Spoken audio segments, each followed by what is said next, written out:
We're also going to touch on the Afghanistan situation, and we're going to dive into some unemployment news as well. So first off, thank you guys for watching. If you could and you enjoy these daily uploads, do me a favor, go ahead and hit that like button. It really does help out the channel. But let's get into the update for today. First, Democrats want to introduce something, which is technically a baby bond program. They want to introduce this and potentially put this into the infrastructure bill.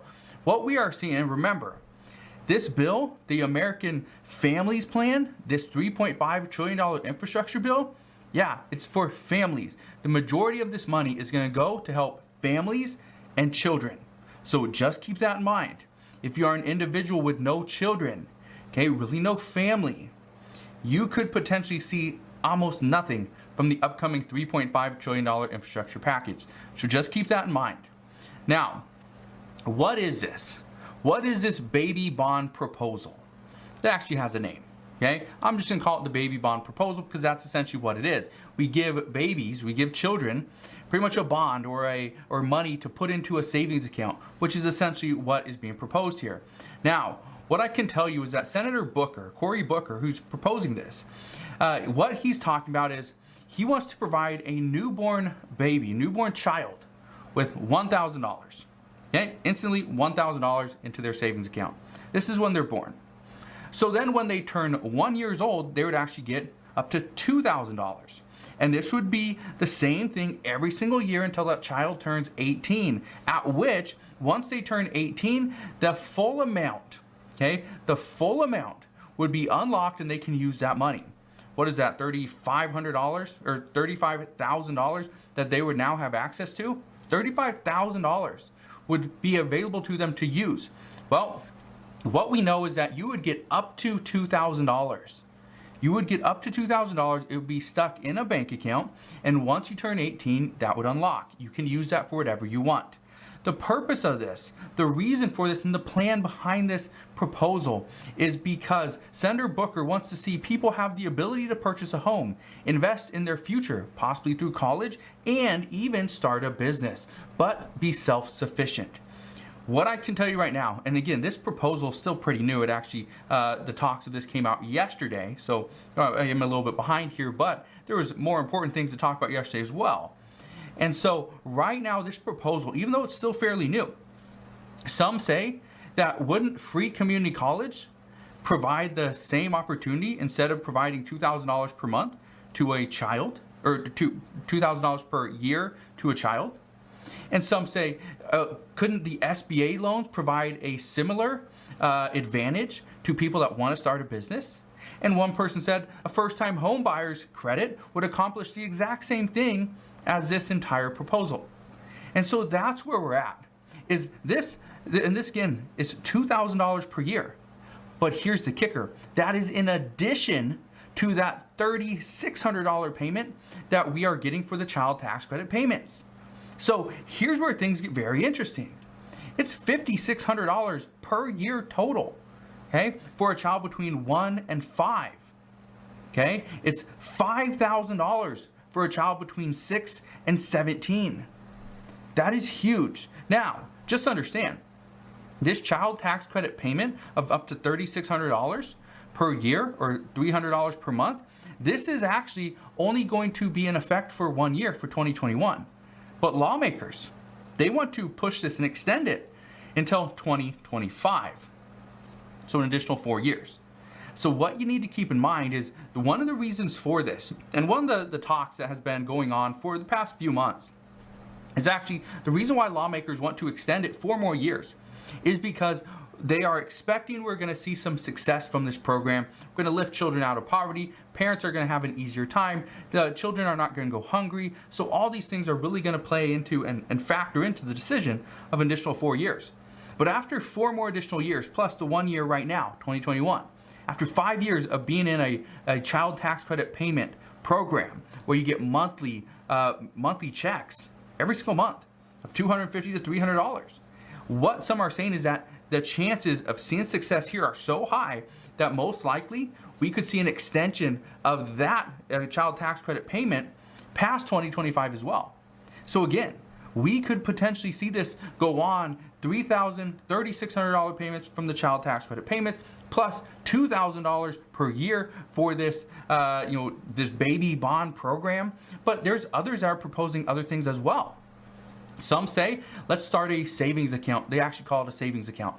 Okay, let's provide savings for children. So when they come out of high school and they turn 18 years old and now they're adults, they can not only vote, they can maybe afford to actually go to college, right? Maybe a different college, not a community college, which could potentially be free. They could also afford to put a down payment on a house. And President Biden is already discussing this. This is already something that's in the works. Is let's put like $10,000, $15,000 for a first-time home buyer tax credit. Let's do something like that. And so again, we're going to see a lot of discussions here. But what you need to understand is this could potentially pull away from stimulus checks. Okay? And again, I want to be 100% clear on this. Every time we see additional proposals for new stimulus, it actually takes away from that push for additional stimulus checks. And even though I'm all for providing money for children, I'm also all for providing money for people that don't have children, right? People that are in need, people on Social Security, low-income earners, veterans.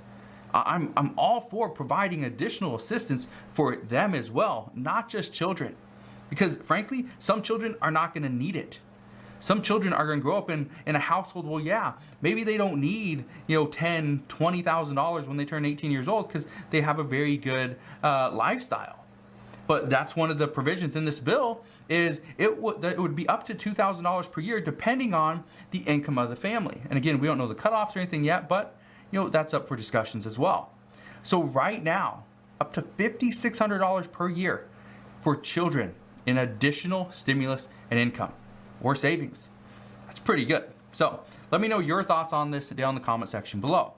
Now let's get into the unemployment update for today. First off, what we know is unemployment is down. We've seen this, we've seen the reports, and things are looking better. Well, President Biden, Janet Yellen, and the Labor Secretary all confirmed this past week that yes, unemployment benefits will be expiring. They will not be extended after September 6th. What we know is the White House has stated that the federal stimulus package that passed the last time, the $1.9 trillion, the $350 billion of that went to states and local governments, well, states can use that and extend their own enhanced unemployment benefits. So this could potentially mean additional $300 per week for you if you're on unemployment in one of those states. But right now, we haven't really even heard which states are even considering this. But as I know more there, I promise I'll fill you in on that update. What we do know is that Janet Yellen stated that $300 per week as a federal benefit, this has been a critical lifeline for millions of Americans. However, any extension at this point is off the table. This is not something they're even considering. This is something that Senator Joe Manchin, one of the moderates in the Senate, he's opposed to any extension whatsoever. Which again, this kind of brings up that question. What about the extension of the child tax credit payments?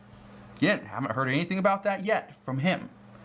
We also know many lawmakers say that this benefit, this unemployment benefit of $300 per week, having state benefits, even though you are self-employed or a gig worker, and extended unemployment, okay, long-term unemployment benefits, these were intended to be temporary, and time is now to let this expire as the economy gets better.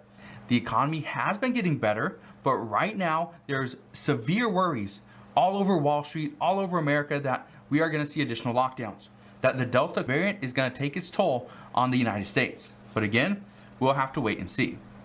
Now, what we know is that last year, 61% of American households didn't even earn enough money to pay any federal income taxes. This is actually up. I believe the year before, 2019 was like 40 some percent. It was a lot lower. So it's a big increase from where it was.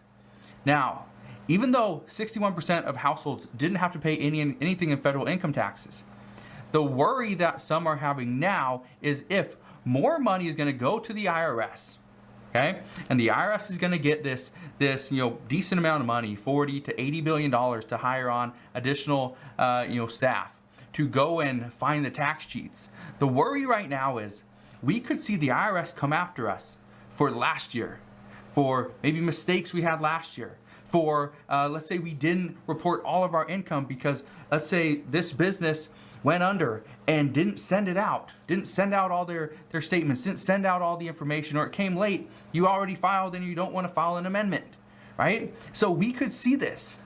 And that is one of the worries right now from some economists is the American people might have to foot the bill because, businesses made mistakes. They were late. Mail was late. It was lost, right? And so we might have this issue coming up in the next year or two. So just want to warn you on that. Now, let's touch on the Afghanistan situation for a second. And I want to just ask you, is President Biden making a mess of this Afghanistan situation? According to some, they say yes. According to many, they say it doesn't matter who is president. If you try to pull out of a country and you are not 100% ready, then yes, it will turn into a very dire situation. Now, Mitch McConnell stated that he didn't support either former President Donald Trump or current President Biden on pulling out of Afghanistan because nobody was ready. So, again, former President Donald Trump, he wanted to pull out of Afghanistan too. However, Mitch McConnell said no, he didn't support it, and he never backed it. Now, what we need to understand moving forward is that right now this is going to turn into a very, very interesting situation. We got the infrastructure bill happening. We got the bipartisan bill happening. We got the crisis down at the Mexican border. We got the crisis over in Afghanistan. There's other issues as well. We got the debt ceiling. That has to be addressed very soon, right? The issues are not stopping. But as of right now, the worry is President Biden is pretty much overloaded with decisions. And right now, according to some experts, both Republican and Democratic experts are saying he might not be the best person for this job and to make these tough decisions. So let me just ask you, what do you think President Biden is doing? How do you think he's doing? Do you think he's doing a good job? Let me know. I'm just curious what your thoughts are. You can always answer it down in the comment section below. But that's what we know right now. There's so many worries right now, and it stems from everything happening over the United States, across the world, and everywhere in between. So, again, I just want to thank you guys for watching. I just wanted to update you on what was going on. I wanted to update you on the stimulus talks, the unemployment issues, and also a little bit on Afghanistan. One thing I can tell you is, as we know more, I promise I will fill you in on all the latest news and updates. Again, thank you guys for watching. Again, thank you guys for watching. Again,